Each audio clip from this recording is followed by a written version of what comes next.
Okay, so good afternoon ma'am, good afternoon everyone. So karon is maghisguta about sa manner of death. So when we talk about manner of death, karang we are referring sa karang circumstances surrounding of how a person died. So kaning manner of death is makahelp ni siya nato to understand the cause and nature of their death. So ang manner of death is na siya category.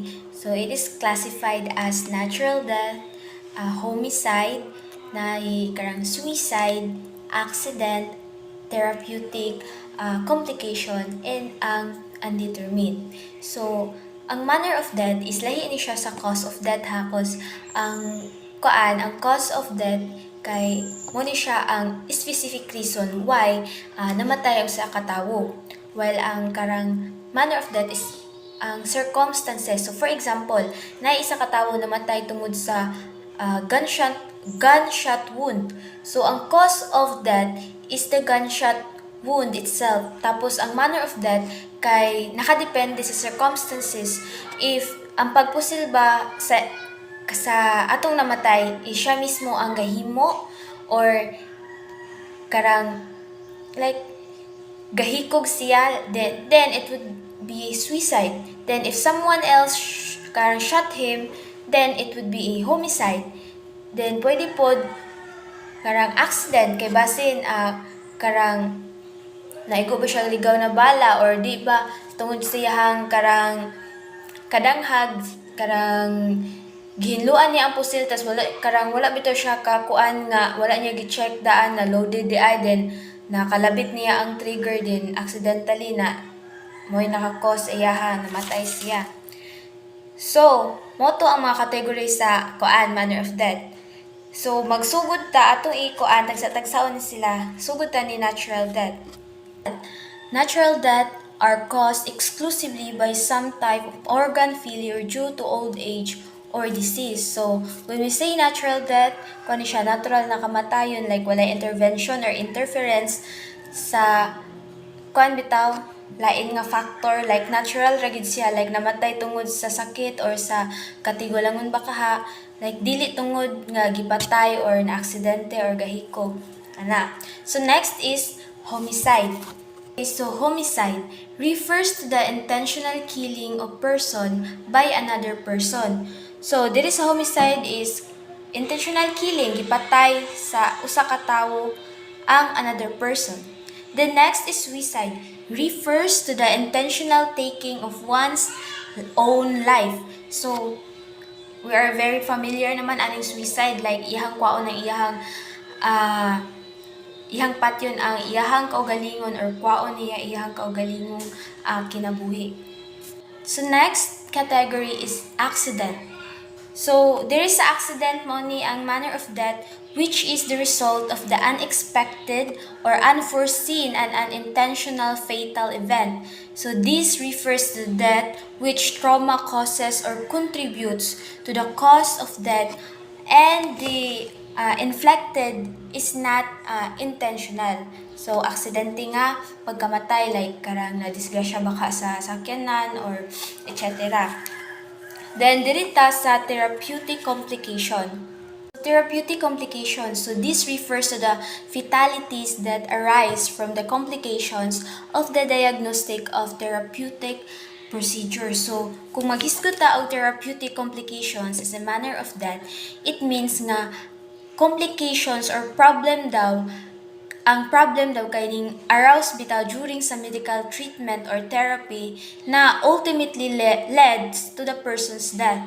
So, usa sa rason ani is kung bitaw the treatment itself kay naay side effects. Na ba kay side effect or kuan ba ka wala na predict sa karang medical team or ang lawas ba kaha sa tawo kay wala bitaw siya ning respond well sa treatment leading to complication. So kaning therapeutic complication kay dili ni siya intentional or caused by negligence because kuan ni siya karang unfortunate outcome ni siya sa medical intervention. So example ani kay kuan na someone na ni undergo og surgery. So during sa surgery, unexpected complication ang ni-arise. Karang naay excessive bleeding ba kaha or damage ba sa iyang vital organs. So despite sa effort sa medical team, naaman joy mga karang ubang complication bitaw nga lisod i-manage, which is unfortunately magresulta sa person's death.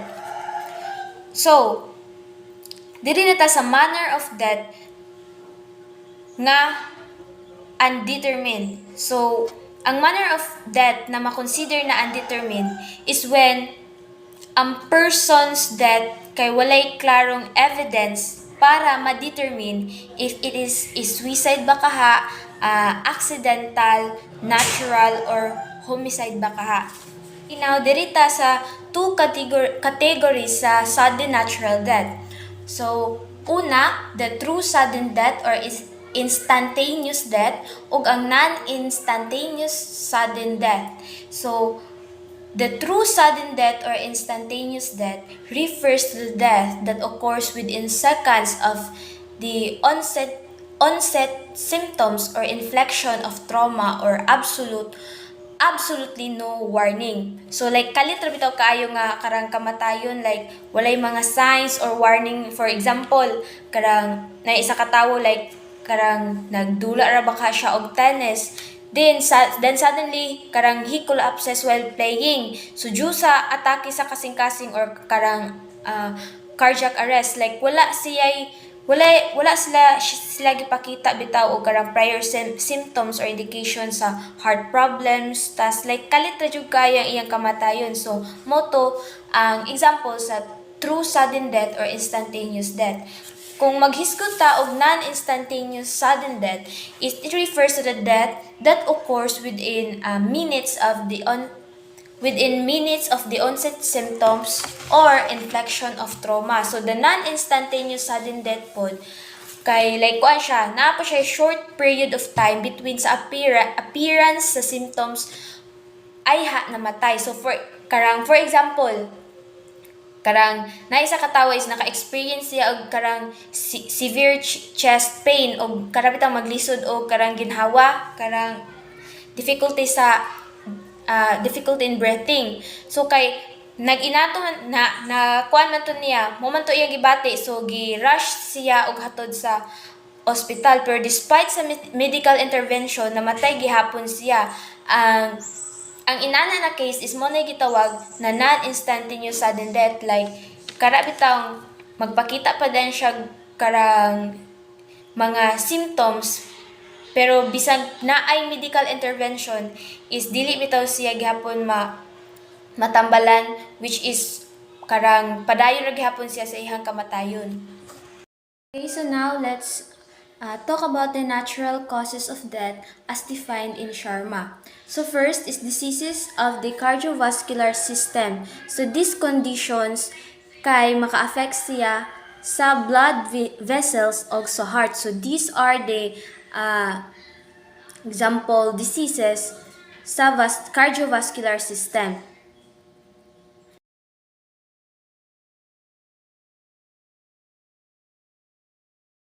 So next is diseases of the respiratory system. So mo ni siya mga conditions that affect the lungs and breathing. So these are the examples of diseases of the respiratory system.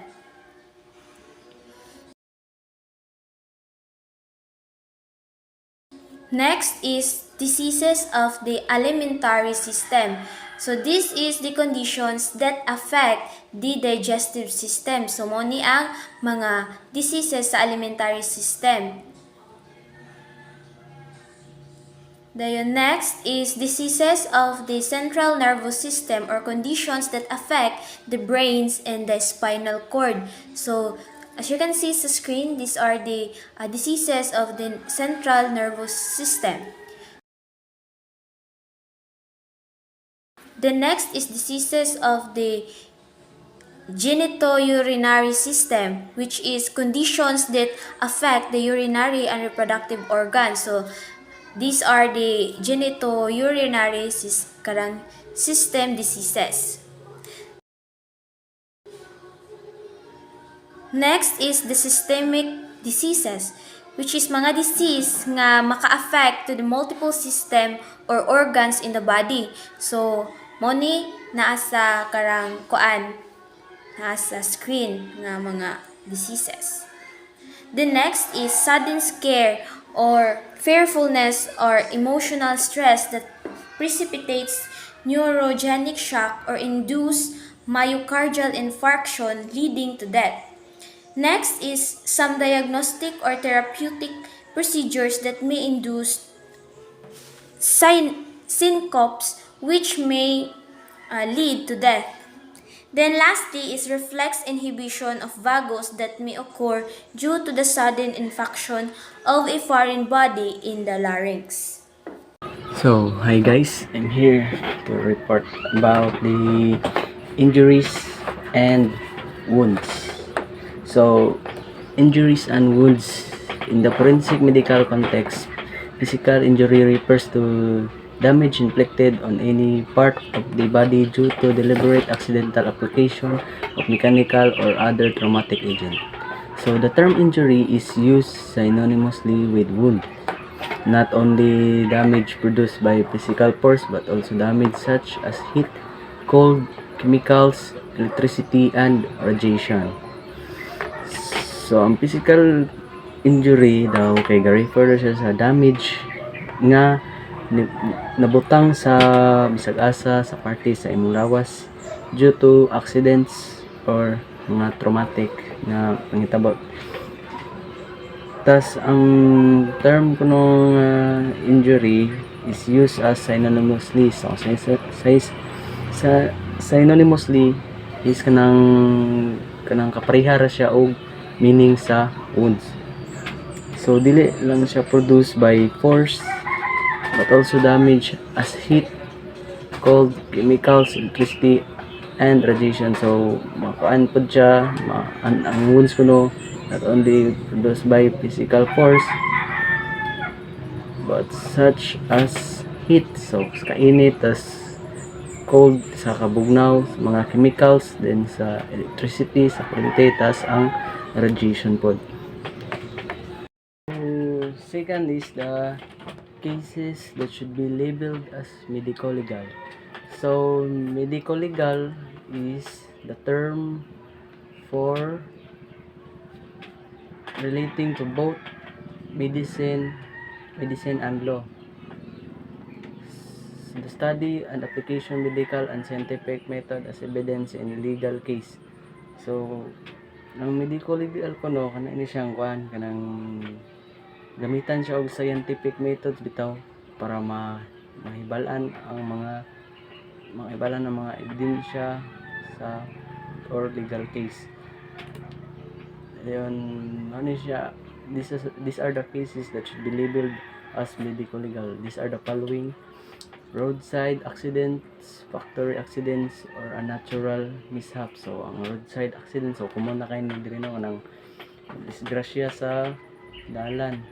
Dayon sa factory accidents kanang nadisgrasya pud siya sa sa factory or nakaon ba siya sa mga nakaon ba siya sa makina or any unnatural mishap ug uban pang mga panghitabo. Suspected or evident homicide or suicides including attempted one, so kaning mga nangamatay or nag-commit og suicides, tas including the attempted one, so kanang gi-attempt og kanang patay. Tas suspected or evident poisoning, so kanang kanang kanang panghilo. Then burn injuries to any cause, so kanang napaso or nasunog ba ang lawas to any cause na naghaling ba siya tapos nasunog siya or nasunog lang balay unsa nga basta burn injuries. Ayun, injuries cases where foul play is suspected kanang mga foul play is for example kanang nadulag basketball tas minaro bitaw tas dili fair ang dula or nang siko ba siya or naka-attempt ba siya og injury. As injury cases where the likelihood death in the near future, so kanang kanang kanang maibalaan nimo nga na mo pani mo in the near future, so hindi na mo ikuan sa medical legal. The suspected or evident sexual offenses, tas kaning mga sexual offenses or pangharas sa mga bayi or rape. The suspected or evident criminal abortion, tas kanang pag-abort. Dayon, unconscious when the cause is not cleared. So kanang wala unconscious so wala siya nakatulog ba siya or basta unconscious siya when the cause is not cleared. This is brought dead within proper history. So kanang pagkuan sa lawas no, without the kuan kanang dili improper yung history kanang dili tumong ang hinungdan bitaw, tas case referred by court. So court na no. Tas and it's important for forensic physician and forensic pathologist to appropriate assess and documents injuries to unconscious so wala siya nakatulog ba siya or basta unconscious siya when the cause is not cleared. This is brought dead within proper history. So kanang pagkuan sa lawas no, without the kuan kanang dili improper yung history kanang dili tumong ang hinungdan bitaw, tas case referred by court. So court na no. Tas and it's important for forensic physician and forensic pathologist to appropriate assess and documents injuries to provide assistance establishing the cause. So kailangan jud ning sa forensic physician and forensic pathologist nga buhatan na ni nga medical legal para maka-assist siya sa unsa ba jud tinuod nga nahitabo sa lawas, which may later become an issue courts or other legal process. So ikuan ni siya sa court, tas buhatan og mga legal nga proseso. Tas there is the following are potential relevant factors to be determined when the doctor notes the history of injured person. So kini kano mga following nga maka-determine doctor of the makahibalo ang doktor sa history sa injured person. So how the injury is sustained. So giunsa kuno pag sustainar ang injury. Are weapon involved and are they still available? So kung ikuan sa nila kung naapa ba ang unsa nga weapon ang gigamit dayon ug naa pa ba, kay importante man na para ma-identify unsa kalamon ang samad. Then what time was the injury sustained? Then unsang orasa na sustained ang injury? Was the injury been treated? So has the injury has been treated? So ang injury ko no na unsa na natambalan ba, or dayon sa other pre-existing illness. So naa ba siya kanang gasakit ba siya daan, siya na injured ba dayon. What are the patient's regular physical activities? Unsay regular nga buhaton sa patient. So nagbasketball, sige ba na siya basketball, sige ba na siya dula og bisag unsa ba mga physical activities. Does the patient take regular medicine? So gatake ba ang patient og mga medicine ang taga-adlaw? Is the victim right or left-handed? So is the victim daw kung right ba siya or left-handed siya, kay importante man siya nga mahibalan para siya dapit nga kamot gamit. Tas how about the suspect? So unsa pud ang suspect ba, or right ba siya or left-handed? So is the patient under the influence of drugs and alcohol? So ang pasyente ba kuno kay influence ba siya sa drugs and alcohol? So kung gagamit ba siya og drugs or inom ba siya? Was the what was the clothing worn by the patient. So, importante sad noong unsa ang gisuot nga unsa ang gisuot nga sanina o sure, basta unsa yang gisuot kay para ma-identified siya. Ayan. The attending doctor should also assess potential relevant information regarding injury by looking at specific characteristics such as the type, location, pain, tenderness, stiffness, position, handiness, size, color, orientation, age, time, and transient nature of injuries. So,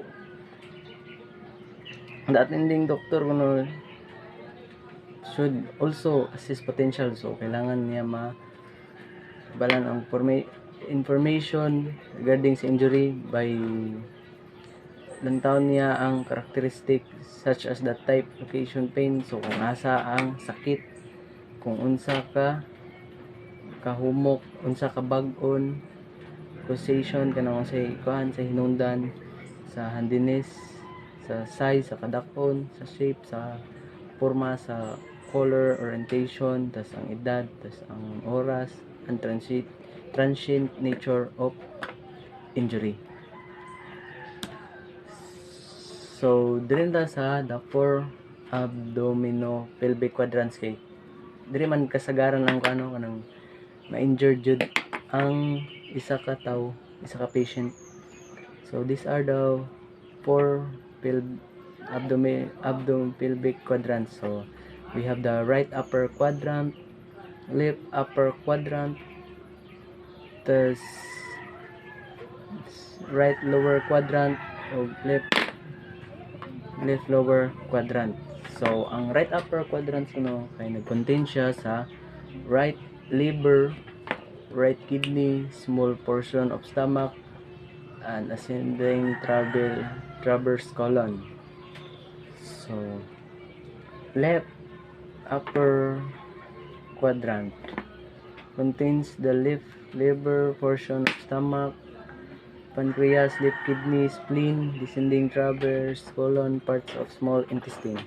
Then sa right lower quadrant contains location of cecum, appendix, parts of small intestine, right reproductive organs, right ureter.